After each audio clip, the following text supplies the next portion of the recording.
Ready? 1 second. It's a recording. It's recording.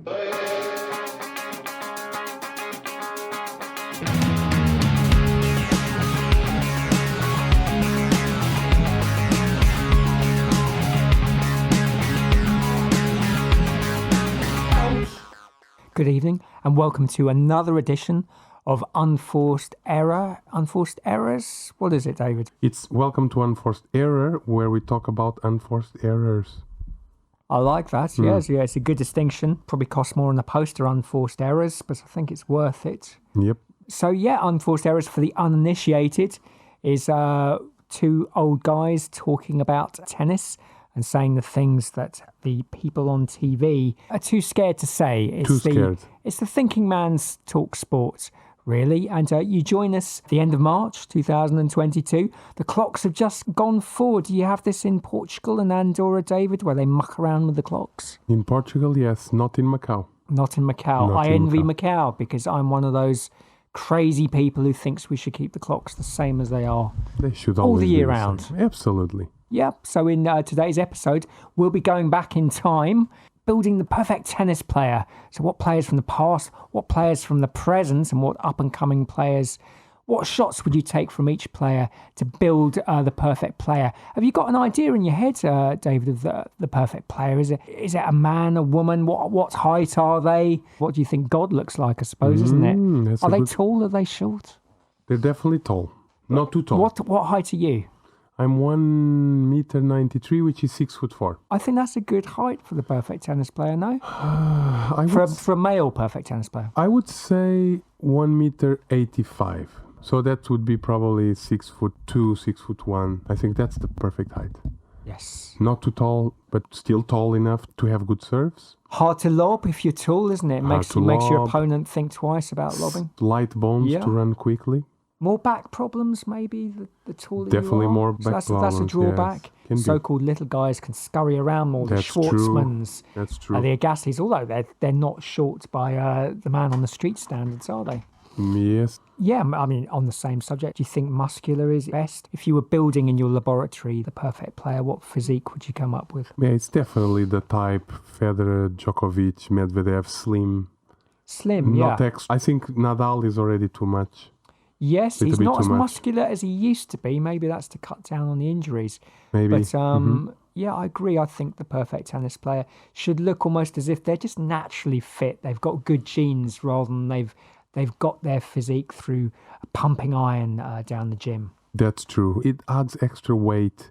And we've seen women tennis players with so much power and no muscle, really. So if you want to generate power, it can be done without all those muscles in your body. Serena's body shape has changed over the years because she definitely has got bigger, more muscular. And I've noticed this is happening to Naomi Osaka too. It is, Her body shape is definitely changing. She's got big arms now, really. So I wonder if that happened naturally. I'm not suggesting that she used chemicals to get that body. I wonder if it was a conscious decision to kind of have that body shape. Yeah, it must be like part of all the training and the diet plan, exactly. Definitely there's something there that they want to achieve with their bodies, especially as tennis players, isn't it? Yes, they must do. They cover all angles. At least some of them.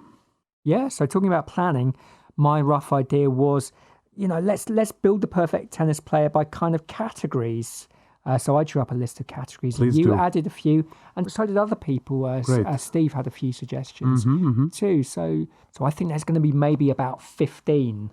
Sounds great. Should we start off with what I think, please disagree if you like, is maybe the most important attribute? If you're building the perfect tennis player, if you only got time for one, it's the only shot you can really control. One of only two shots you kick off the rally with it. First serve.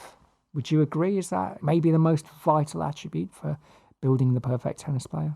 I would say forehand or backhand. Ah, okay. Yeah. At professional level, the first serve may be more important than at my lower public courts level.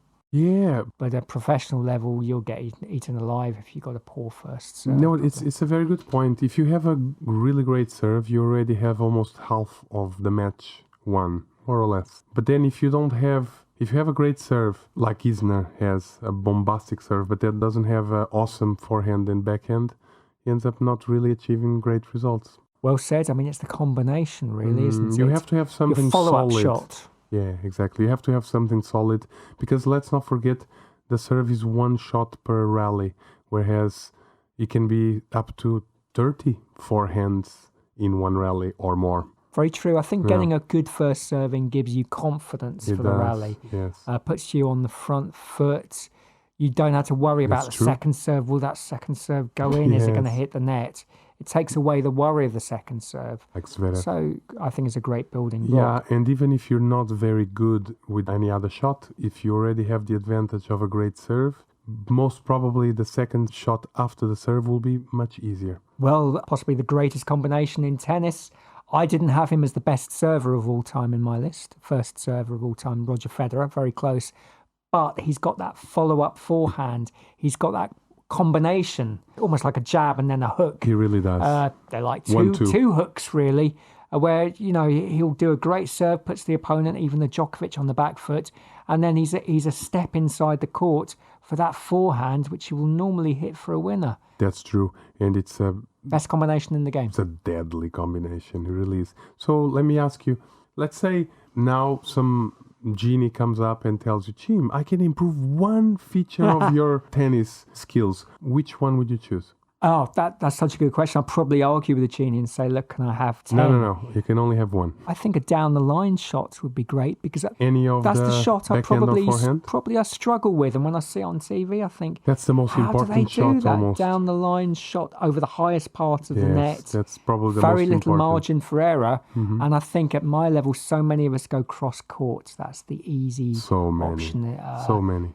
Which is great. It's lovely to have that. But then suddenly you can change it. It doesn't do the same damage. Just the click of a fingers, these professionals down the line.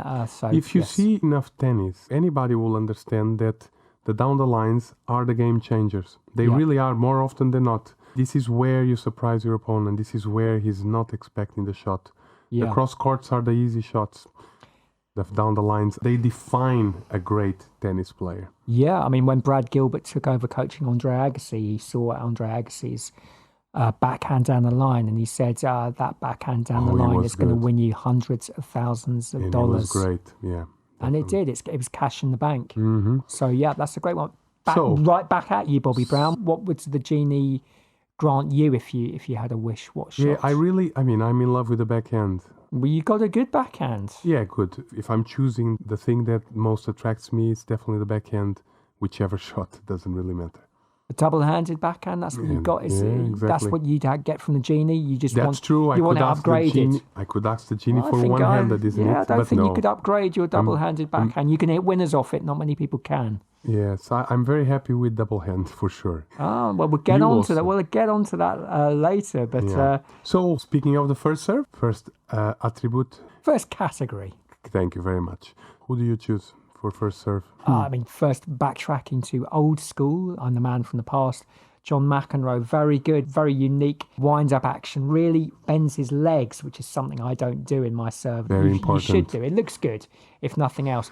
There's an old player called Roscoe Tanner, who, like Goran Ivanisevic, had quite a low serve toss. Mm-hmm. It's quite unusual, so it didn't seem to be much effort, but amazing. Obviously, Federer. Boris Becker, aesthetically pleasing. I love the way he rocked back and forth before unleashing his first serve. Really great Kyrgios body. Has a bit of that. Body weight, of course. Kyrgios asking people in the crowd, where shall I serve? And a lot of the pros, when they were building the perfect tennis player, they choose Kyrgios of the modern day players. But I'm going to go for maybe not the most aesthetically pleasing, but I think the best first serve of all time. Sorry, Goran Ivanisevic.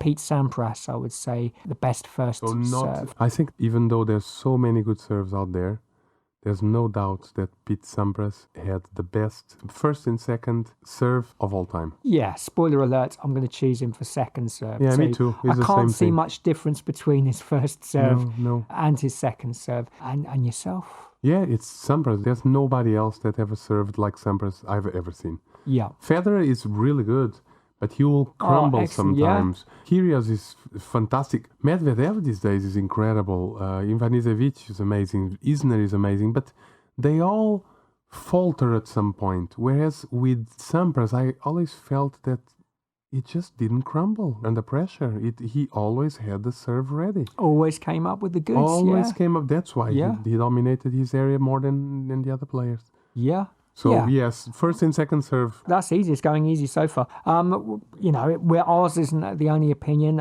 Steve Milanos, one of our listeners, nominated John Isner, as do many of the pros. They tend to go for Isner or Kyrgios.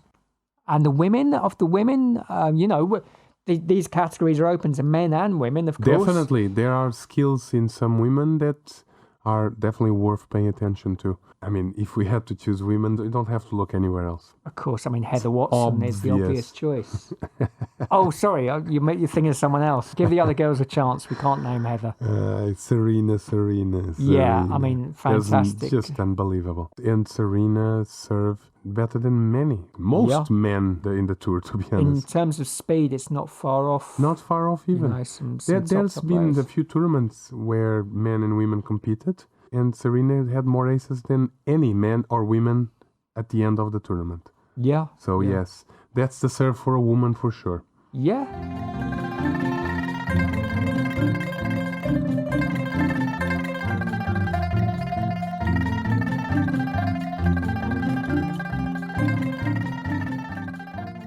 So next in line, category 3. It rhymes with Wally.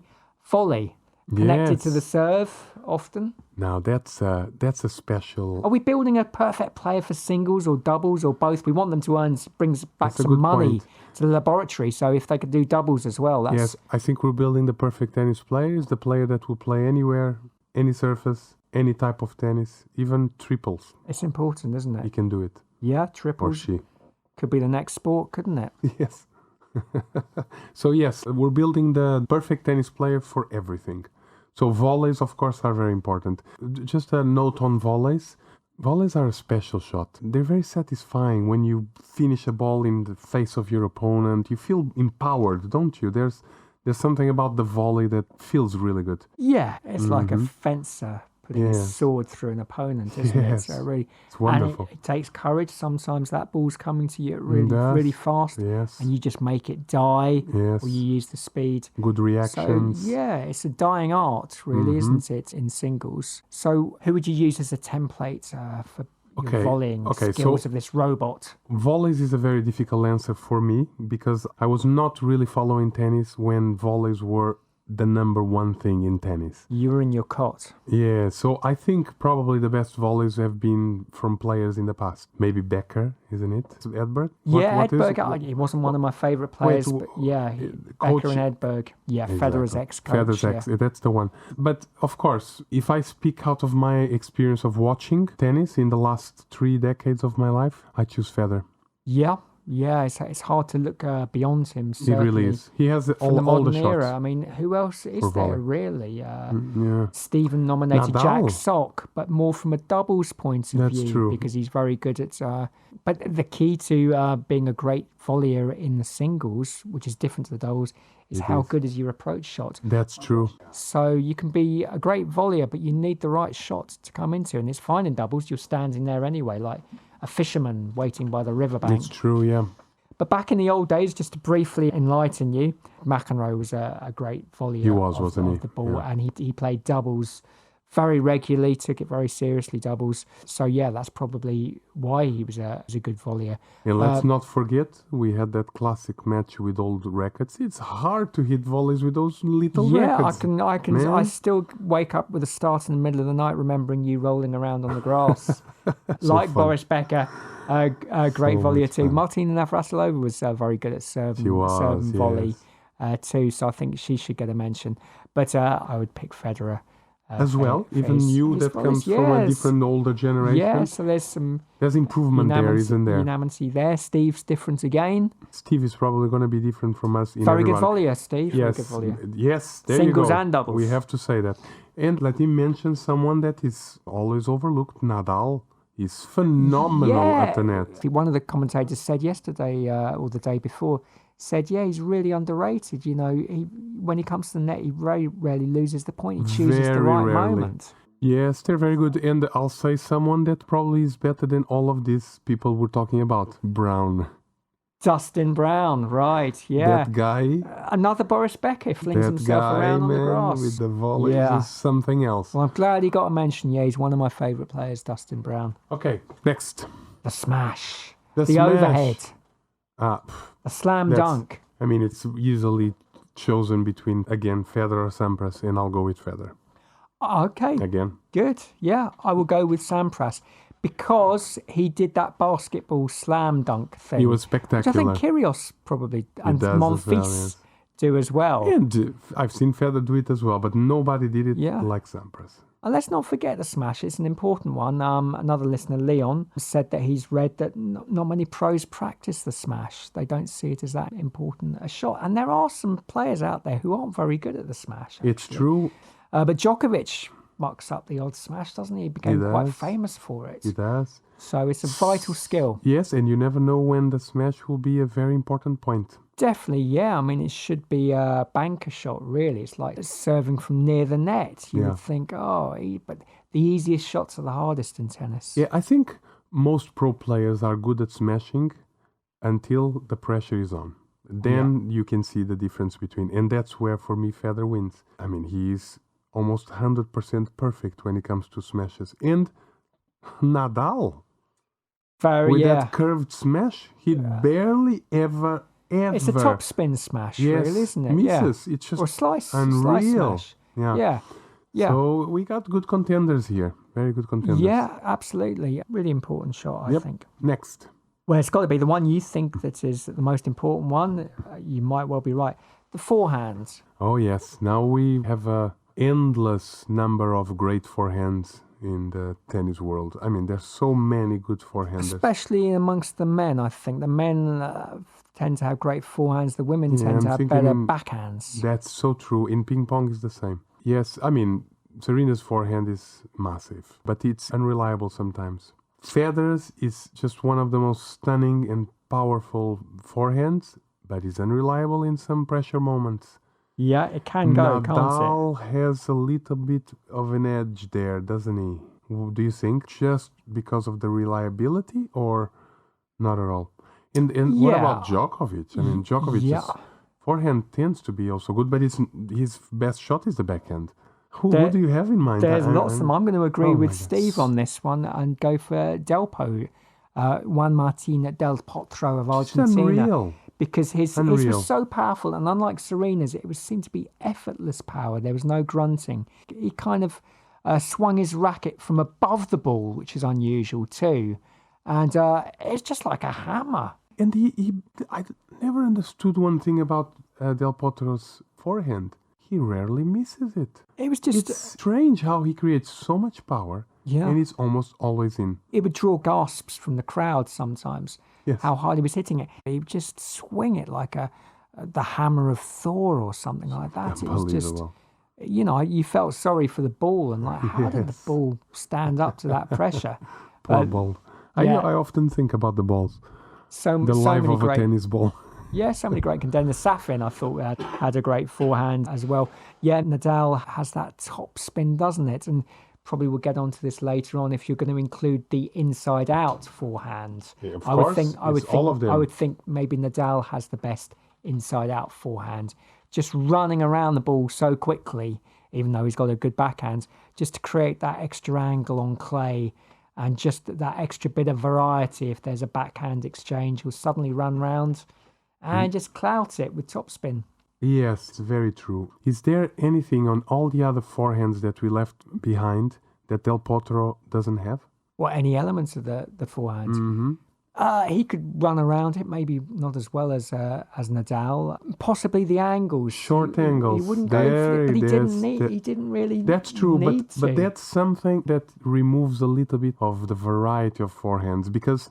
Del Potro has this authoritarian forehand. It's a missile. Bullying bullet. But it's very uniform. It tends to be always that powerful shot that hits far away. Great for building up a rhythm, yeah. It's wonderful. I mean, it's wonderful.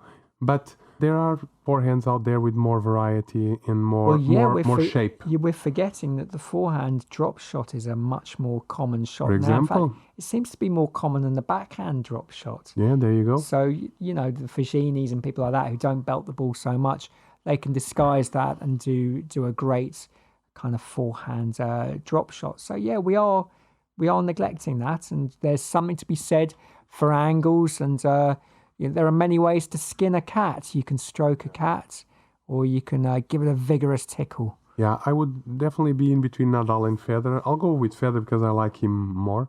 I think I would take Federer's forehand. Would you rather face Federer's forehand or Nadal's forehand? Federer's, because he has less topspin. Sure, but you prefer the actual look of Federer's. And not only look, variety. He also has more variety than Nadal's. There is something special there. So yeah, next. Good. I would say the backhand has to be after the forehand, doesn't it? Oh, yes. What came first, the chicken or the egg? I think people would say the forehand came before the backhand. Yes. Look, I think that we can definitely mention women here a little bit. Serena's backhand is really, really great, and sometimes more reliable than the forehand. Even Venus had a wonderful backhand. First mention of her this episode. Yes, back in her prime days, really good backhands. Steffi Graf, sliced backhand. Yeah, sliced backhand. Ash Barty, really good. But all roads lead to one backhand. It's Djokovic's. Yeah, fantastic backhands, absolutely. But you have another opinion? You're still thinking about this? I have a double-handed backhand. You mentioned double-handed backhands, but is our perfect player... Dominic Thiem. Yeah, fantastic DT. Is our perfect player going to have a single-handed... I know, it has to be a double. Which is more versatile. If you were born again, and would you still have your double-handed, or definitely. Would you try and develop... Yeah, good question, but because definitely. the advantages with the double-hand is better for counter-attacking, more defending. solid, but... You can disguise a drop shot better with a single-handed. You can switch to a volley more easily. True. That lovely Sampras backhand smash, maybe one of the most difficult shots. Amazing. In the game to do. Harder for a double-hander. Yeah, I think there's a lot to be said for single-handed backhands. So I would say Gasquet's got a lovely single-handed, very artistic, not maybe true, but lacks power. Better than his other shots. Stan Wawrinka, wow, there we go. Now we're talking. What a single-handed. I was very tempted to go for him, but I'm going to go for Justine Henin-Ardenne, the Belgian lady from, I suppose, about 15 years ago, was she? She had an amazing single-handed backhand. Worth checking out on YouTube. I remember McEnroe saying he wasn't sure that wasn't the best backhand in the women's and the men's game. I think she'd won the French Open 3 times in a row, and she retired very suddenly. Could have had a big rivalry with Serena Williams, but like Ash Barty, she's one of these ones who retired. She tried to come back to win Wimbledon, but yeah, I'm going to go for Justine Henin-Ardenne. I can pick her safe in the knowledge that Steve picked Wawrinka, who was my close second choice. So he's not left out there. And Djokovic, wow, yeah, great choice as well. But I'm going to go for Justine, just about. Okay, wow, how about that? So on the same category, now after forehand and backhand, let me just ask quickly, slice, what slice shot would you choose? I suppose I don't think about it too much because I don't really do a slice, but it is a great weapon. Going back years ago, Verlander developed a slice halfway through his career, which helped him win extra Grand Slams. Definitely Steffi Graf, very good. Ash Barty as well. Yeah, there are ones out there, and it's something I hate to play against. It takes the speed off it. I would say Murray maybe for the best slice backhand. He rakes it cross court, nice angle, and it's very reliable. It doesn't go in the tram lines. It's a very cute shot. Yeah, I definitely go with Federer for the slice. He makes the ball talk, really, I think. It's true. All right, next. On a similar line, I would say we've had the serves, and that's the turn of the return. Something I don't practice. I would love to. When people practice serves before a match, they don't like it if you return either. It's like, oh, it's an extra ball I've got to chuck back at you. But I think it's a very important shot, the return. It's my favorite part of my game. But you don't practice it? you practice it every match, no? Yes. So many returns of serves you have to do. Yeah, you could practice it in practice. Take those No, chances for me, practice without is a match. losing. True. Yeah. So who do you choose for your best return of serve? Going back in the past, Borg was very good. He used to stand back very far for the big servers like Roscoe Tanner. Great return of serve. Jimmy Connors had a great return of serve. Boris Becker, very underrated return of serve. I think Sampras said he had the best return of serve he faced.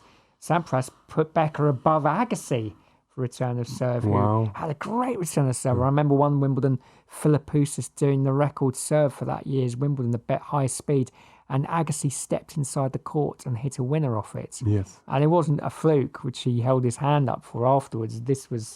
He had his eye in. He was seeing the ball like a basketball that day. Really good. But I think there's only one person, really, they won easily, even after mentioning all these great returners. Djokovic. He can face a fantastic serve, It's unbelievable. scramble at full stretch, and somehow return the ball onto the server's toes at the baseline. It's just unreal. So, yeah, Unreal. he is the king. He really is the king of returns. No, we had a king, which was Agassi, but then the throne was taken from it. Yeah. Usurped. That's the word? Yeah. That's it. I'll say there's a new return of serve. It's coming now to the world, and maybe will end up being one of the best in the world. I think I know who you Medvedev. mean. Yes. Because Very he good, stands back, but then in 2 shots, he's back at the baseline. Yeah.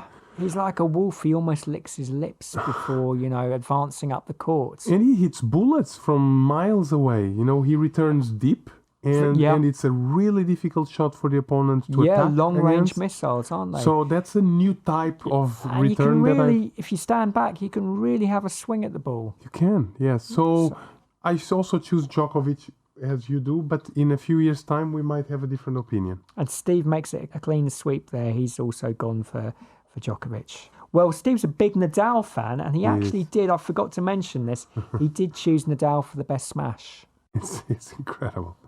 Next. Something after your own heart, David. I think you're good at this. Fitness. Good one. Fitness is the most essential part of pro tennis, because without fitness, there's no playing tennis. Yeah, so fitness can encompass different things. It's really how you're feeling, I suppose, in the fifth set after long rallies. And it's also, are you going to make the starting line? Are you actually going to be fit for the tournament and not have an injury? Are you good at avoiding injuries? That's what it is to me. All of it, yes. And I think if you include all these features about the fitness, there's one player in the world that is above everybody else. Let's not forget, fitness also includes longevity. Yes. So, quite a few spring to mind because there have been so many fit players over the years. It's quite rare to see an unfit player. I don't want to shame any player. David Ferrer? Yes, he got mentioned by quite a few pros. Bjorn Borg, incredible fitness going back. Fellow tennis player John Lloyd once asked him after his career, and he said, "I've never seen you tired during a tennis match. And were you ever tired?" And Borg thought about this for a while, and he said, "I was tired. Yeah, I did get tired once.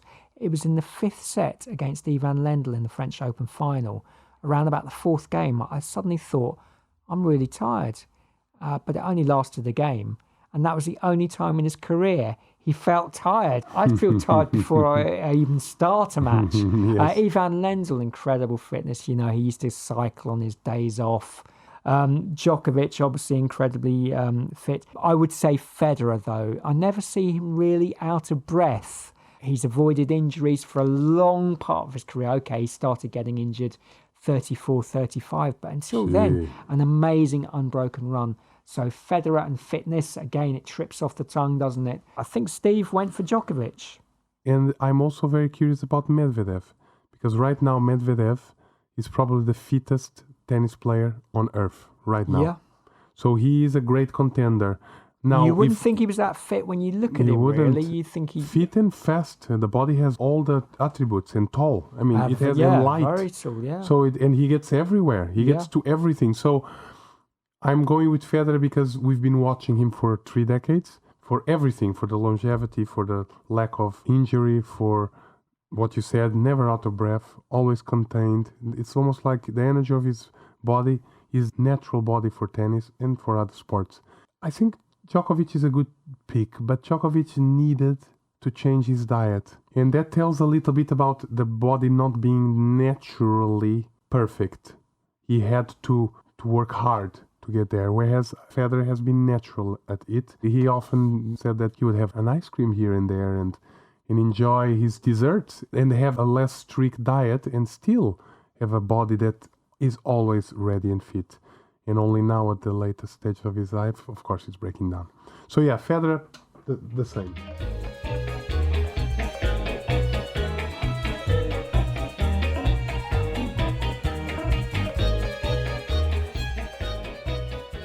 All right, next. Attitude. Mentality? What's in between your ears? Is that mentality? Yeah, or attitude, mentality, or are they different? Resilience, I think you mentioned earlier so, when you were texting. Attitude, mentality, resilience, all in one, yeah? Your brain strength, your kind of demeanor. Yes, that's a good one. So, do you want me to go first, or do you want to go first? Yeah, I think you've got a good attitude on the court. You never seem annoyed, which doesn't give me or opponents any advantage. So I think you've got the kind of attitude which is good. So do you value it? Definitely value it. I love using it on court. Of course, we're not pro players, so this is different. But for me, the attitude comes from enjoying what you're doing. We meet a few days a week in a tennis court, and the reason why I go there is because I want to have fun. And I know losing sucks, but ultimately, we're there to have fun. It's very difficult to be losing. But also, when you're losing and there's still a chance, until the last point, you leave the anger to the last moment where you'll really lose. Until then, we know tennis is special for that same reason. You can always come back at any time, at any moment, if you connect to it. And so we jump too harshly and too quickly into despair and anger and swearing and throwing rackets. And you like to watch that, don't it's great. I love it. But professionally, I'm talking in our level. Now professionally is different. It's different. Yeah. Yes, because professionally you want to win because it pays your bills. It's your dream to be the best. So yes, who has the better mentality, the best attitude in a tennis court? At the risk of repeating ourselves, there's two players at least for me. Put me out of my misery. Attitude, mentality, resilience, resistance, all coming from the head, from the mind, is Djokovic and Nadal. I thought you were going to say Federer because you mentioned fun, and I think Federer enjoys his tennis, and that comes through. That is very true. He doesn't make a song and dance about it. That is true. Although for competitiveness in the pro tour, enjoying might be less important than the resilience that, for example, Djokovic has. That's why Djokovic won the most incredible matches against Federer. Well, maybe someone like Djokovic would say winning is fun. Yes, maybe that's true. And let's not forget, we can also talk about Nadal's attitude every point the same exact. There's nobody like Nadal. Not even Djokovic is like Nadal. So gun against your head. Every point. Are you going to choose for attitude, Djokovic or Nadal? Yeah, I think we would have to put it into different categories, isn't it? Attitude, Nadal. Resilience, Djokovic. And resistance. Fun and enjoyment, good, positive attitude, Federer. So it's a very mixed bag, isn't it? What do you think? Yeah, I concur with all of what you said. I would say in terms of resilience and attitude, I would probably agree with Steve on this. I would pick Nadal because I think sometimes Djokovic's attitude just goes a bit too far. He disappears. If you're building the perfect player, you want them to walk the line sometimes, but you don't want them to be at risk of disqualification. And I think sometimes with the Zverevs of this world, wow, what a let-off he got with his punishments, so-called punishment recently. Sure, yes. And Djokovic, you wouldn't bet against them being disqualified from a tournament sometimes. I feel sorry for Djokovic. Hey, it happened once. We can't judge him. Maybe I'm being a bit... Yes, I think once, and it was unlucky. It was a bad moment. It's a good point you make. But he's going to be tested every tournament, Djokovic, because he seems to be the villain with idiotic elements of the crowd sometimes. True, but let's not forget one thing, Jim. That moment that he was disqualified, he already had made history for 10, 15 years. That's a funny thing, and this is a good debate, because Nadal has definitely the best mentality when it comes to staying point after point. He's not going to connected. get disqualified, is he, Nadal? No, and not only, he's not going to let go of any point. Kyrgios will be taunting him. He doesn't let it get under his skin. No, he doesn't. But Djokovic goes up and down, but he's always the winner at the end, or most of the time. So I think there's something about Djokovic, and might come from what he was talking about, coming from a history of a country in war and having had hardships in the past, made him tough. And I think that's why he won the most important matches against Nadal and the most important matches against Federer. It's a great debate. Yeah, I mean, you talk about tough genes and Djokovic, coming from a tough background. His country's had to be tough. I would also say Medvedev, in a way. Contrast Medvedev, the way he kind of deals with the crowd and Djokovic. And it seems to fire him up. He's made a decision. I'm going to have some fun with this, really. That is another category on its own, and isn't it? I love the fact someone's giving a boring speech after a Grand Slam and he's like saying, this is boring. Yes. And the same with Kyrgios. You would think I'm mad for mentioning Kyrgios in a kind No, you're not. attitude. But I think Kyrgios has got it in his head that he's an entertainer. And okay, sometimes that does cost him. But I think that's a great way to have fun, to ask someone in the crowd, okay, and not only, where should I put it? So there are times when I like Kyrgios' attitude. And not only Kyrgios being a little bit like a whatever attitude, which gives him this ability to do shots that he doesn't need to, that entertains the crowd. The unpredictability. Is he going to get out of the left side of the bed today? Is he going to sleep upside down? Exactly. He's one of these guys, isn't he? Yeah, I think those two mentions, Medvedev and Kyrgios, is great. The problem with those two still to today is that they have a downside, which is when they are pissed off or angry, they really lose all the control, worse than Djokovic. Medvedev still loses matches you think he's in control of. He does. More than these top players. Definitely. That's why these three still win, Djokovic, Federer and Nadal. I would even put this answer, because he has so many categories in one category, the three top best players of all time in mentality.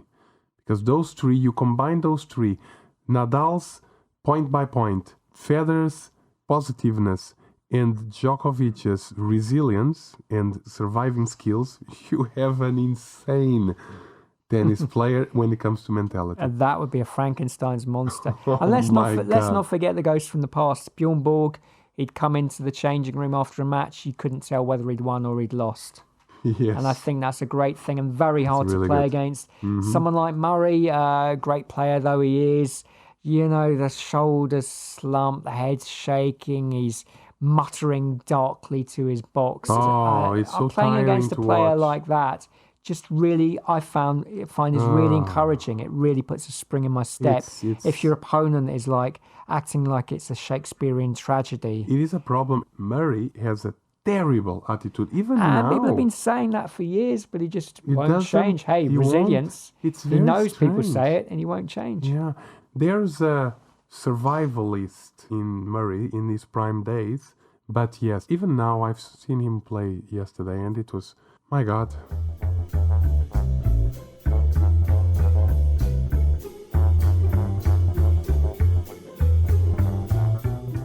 Okay, next, drop shot and then lob. Who do you choose? Yeah, I'm agreeing with Steve a lot here. People think he's paying me, but Murray's lob, a great shot, and together with something like Agassi's down the line, Gaston's drop shots at the French Open, was it last year or the year before, were absolutely beautiful as well. So there's a few starters to get you thinking. What about you? Yes, Murray's lob and drop shot, Federer, for sure. Everyone hits a good drop shot these days, to be honest. So maybe a shot you don't see too often. I mean, I love Federer's kind of just racing in on the return. What was that called? The Rabona or something like that? The Sabre. The Sabre. The Sabre. I can't remember why it's called the Sabre. It's an acronym, I think. Sneak attack by Roger. Yeah, I love that. And it nonplussed Djokovic for a while until Djokovic really got a hold of it. Kyrgios got a hold of that shot as well. Yeah, of course, Kyrgios' drop shot serve. I love that. I don't have the nerve to play it in proper tournament matches. Yeah. What a coward I am. But I'd love to, because I think it's a legitimate thing. but I think it would piss a few opponents off. And one shot, again, Federer just unveiled, I think, in the Wimbledon final against Murray, which he won, was shaping up to do a drop shot. Murray comes in, and then Federer holds the ball on his strings and just hits it to the baseline, passing shot. Magic shot, man. So, yeah. Definitely. Those are my wild cards. Yes, and creativity. Tactically or improvising? Yes. Well, creativity can come from wherever you want it to come from. It just has to show on court. And that's imagination. What made... Yes, imagination. It's what made Federer the player that is so loved, isn't it? The creativity he has. Kyrgios has to be mentioned. And, of course, I think probably the number one will be Brown, no? Oh, yeah.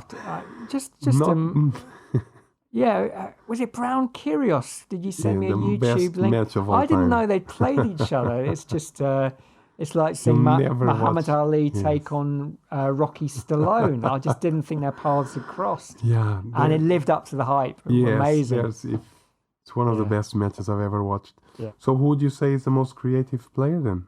I always think that Fognini looks quite creative to me. He's kind of he's a real pest and a nuisance, and he'll stick the pin in not quite where you're expecting the pin to go in your body, like that's a voodoo doll. Yeah, Fognini is a good idea. One of my favourite players. Monfils magics up stuff almost deliberately gets himself in a hole just to show how good his Houdini skills. And there's fitness there as well for him, even though he always looks like athleticism. Him and Djokovic, they both obviously were very good at the splits in their gymnastic classes at school, I'd imagine. Yep, definitely made of rubber. Yes. What about the physics of the ball and the racket? Forget technique, forget everything else, just the logic of what is two human beings with two sticks and a ball. I think one player to me, and this is my only women's mention, is the best of all time, is Shui. Yeah, one of your favourite players. Yes. So what is it about Shui exactly? Shui redirects the ball. She creates power from the most simple shot. It's almost like she learned how to play tennis in the backyard with some ball and some stick. And then she learned that to play tennis, all you need to do is put the racket in the right position for the ball to go to the other side and hit the corner that it's something we don't practice because in practice we hit the ball to each other. So in matches, I think it becomes almost natural not to attack the spaces, but to actually play the ball to your opponents. Yeah. It's almost to encourage a rally, but she is, redirects. It's wonderful. I find redirection of tennis balls in a tennis match one of the most beautiful things. But isn't it tricky? Because depending on the spin that's put on the ball, redirecting, you think, okay, someone's playing cross court, I'm going to hit it down the line. But the spin is such, it's quite hard to redirect. True, but ask that question to Shui. She does it for breakfast. Yeah. She redirects anything you throw at her. Yeah, it's good to see. Yeah. And here's another one, talent. Who is the most talented player of all time? I would say Federer. It just looks like... Kyrgios can compete with him? Yeah. Because even though he was not so successful as Federer, that guy bursts with talent. I think Kyrgios is more of a kind of maverick talent. Yes. He's almost like a very talented sportsman, like a very good basketball player who's taken up tennis just for a laugh and found, actually, I'm really good at this. That's and I'm going to try this. That's a good way to put it. Whereas Federer seems like he was just... It's tennis in itself. He was shown to a coach at 5 years old and the coach says, hang on, have you been coached before? Yes. I just get that impression. And that's where he wins. He'd say, it's not like that. I was useless. I was hitting the ball in the net. Yes. But I'd say, and if very simple, if you are building your perfect tennis player, and we just had a 1 minute UFE episode, I'd say Federer maybe with Wawrinka or Enin Ardan's backhand. I agree. Federer with the Wawrinka backhand, you'd probably have pretty much the perfect player. Federer would have had more than 30 Grand Slams. He would have beaten Djokovic and Nadal a lot more times. But then we have players like Djokovic. There's no weakness in any side. And it's strange, I think, doing these lists, how often Djokovic didn't come out on top, I found. And yet, if you were to name the best player of all time, he would be right up there for me. He's not the best shot in all these categories, but he'd probably be the top 10 in all of them. Whereas a lot of them, like, say, Del Potro, would be number one in one category, but nowhere to be seen on some other categories. Yeah. The best player isn't always the one with the best shot. Exactly. But he's got the second or third best shot that you know. Yes. And you put it all together, and the combinations, the mix of like everything. Federer's serve and his forehand after the serve, it's the combinations which are often so It is the vital. combinations. And that's what made Djokovic, Federer, and Nadal the best of all time. Yeah. Yeah, for sure. Wow, we built an incredible player. I'll tell you, the name that came out more in our conversation is Federer and Djokovic. And Sampras got quite a few mentions. And Nadal, so there you go. strangely enough, between us, is not here. Well, Steve mentioned him in 3 of the 10 categories, I think. How can Nadal not be in our list, Jim? Because he's probably number 3 or 4 in the categories, and all the categories. He has 21 Grand Slams, okay? Yeah, actually, Steve, who's a big Nadal fan, mentioned him as number 1 in 2 of the 10 categories. There you But go. he'd be close in all the others, so it's the spread. The guy might be the best of all time. Yeah, it's looking pretty for him at the moment, isn't it? Yes, it's He's unbelievable. going- I guess Nadal was mentioned in the mentality. The tennis player that we just built is a tennis player that would win everything. Would they? never lose. We didn't mention the category, actually. I thought of Bring it afterwards. on. Versatility, how good you are on each service. So, if you're building the perfect player, you want them to be versatile. Perhaps our perfect player might only be Djokovic good again. might be good on hard courts, but not so good on Djokovic clay. is the number one there. Yeah, Nadal's not far off. I Yeah, know but Wimbledon, is maybe his weak It is, and it's spot, not for but he still won Djokovic. it twice. True, but Djokovic is winning more, no? Yeah, the French, he's started to show, look, I'm a serious clay court player, even at the biggest one. Yeah. I don't just win the warm-up tournaments like he used to. It's a good question, that one. I think that Djokovic is the most complete when it comes to all. What about you? What name would you choose then for versatility? Yeah, I would say Djokovic. Has to be, I would say isn't it? Nadal wouldn't be far behind. True. Though I think it comes down to fitness. And Nadal, if he wins the French, he's often too tired for Wimbledon. Yeah, Djokovic is probably the most versatile. Going back years, Rod Laver, he won all titles. True. Agassi. Agassi was good at everything, yes. He did that, maybe underperformed on the clay in his later part of his career. But he did win one, so... But that's why I prefer Agassi to Sampras, because he could play on all surfaces. And not only, he was cooler. Yeah, he was, and he was more of an underdog. He was more awesome. an underdog too. So, I think we built a great tennis player. There's a few... I hope so. Yeah, great. One day we'll build a perfect tennis player for the amateur level. Now, I have a couple of pointers before we leave. Of Can course. I pass it by you? Yes. Okay, one of them.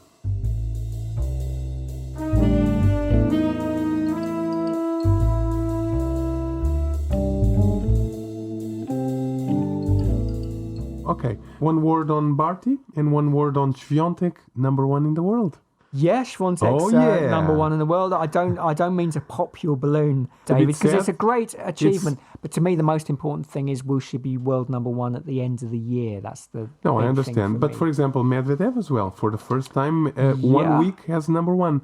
Isn't that a great achievement? One day you sit down with your grandchildren and you say, I was number 1 once. Yeah, but Even then, if for a day. your grandson goes, oh, when was that? And I go, that was on March the 5th. And he goes, oh, and where were you at the end of the year? And I said, well, I slipped to number 7. So I think it's a great achievement, but I want to be world number 1 at the end of the year. So why is that important? December more important than January? Good question, I suppose, because you've completed the whole tennis year. This is how I see it. Though the rankings are slightly So different, here's a aren't good they? question for you. You got me on the back foot. No, here's a good one. So I'll be number 1 in the world January to November, and then you'll be number 1 in the world in December at the end of the year. Which has more value? That's a very good... I stand corrected. No. How I see the rankings, just very briefly, and I know one day we'll have a thing about this, We have to, is I see it as a race like the Formula One thing. Yeah. So you have a driver's championship, and at the end, someone's crowned. But actually, That's a good point. the tennis rankings aren't really like that, They're are not. they? They're not.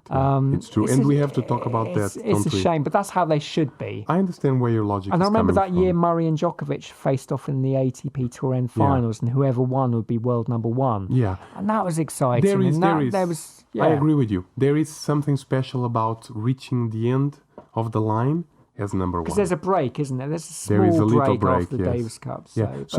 There's value in there. There's value in what I'm countering, but there's also value in what you're saying. We both won. So I have to say that I'm very disappointed that Barty has given up, although good for her if that's what she wants, because she was actually bringing a type of tennis that we don't see so much in the women's. It was very complete, Federer-like tennis.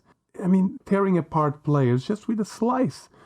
I'm very happy that Swiatek is number one now, and Medvedev is now starting to become number one and might become a number one for a while. Any comments? The slice at my level is seen almost a kind of, holding shot, treading water. But if you think about the word slice, you slice meat. It's a weapon, isn't it? And It is a weapon. And it certainly was a weapon for Barty. It's a cliche, but she had that variety. She wasn't just whacking it. And for me, it was so nice to have someone other than Serena Williams or the Williams sisters dominating tennis quite a while. She's the holder of 2 Grand Slam titles, isn't she? So that conveyor belt of a different champion each time, she broke that, albeit briefly. And we thought, she's going to be the one, the duck dominating. The duck that everyone at the fair wants to shoot off the pedestal, which would be good for the game. But no, like an N. Arden and Kim Clijsters, she's retired. She likes a lot of other sports. She saw golf on TV one day and said to her coach, that looks fun. And the next day she shot 80 on the full golf course, which is incredible. Incredible, yeah. We're going to miss her for sure. You bring up a very important point. Finally, we were having somebody dominate a little bit more in this kind of figurehead. Yes, this lost women's tour that has a winner every tournament. But hey, Swiatek won 3. I'm keeping my hopes high for this girl, and she's 20 years old. Very young. Yeah, very already young. Number one in the world. She seems to have that attitude that we mentioned earlier. Old-fashioned feeling about her as well. She has all the shots. She has the skills. And like I keep on saying, boring the viewers, is you break through, you have a great year, you become the player to beat, you have a bad year, relatively bad year, and then you come back stronger. All right. Thank you for coming, Jim. And thank you. See you next time. God bless.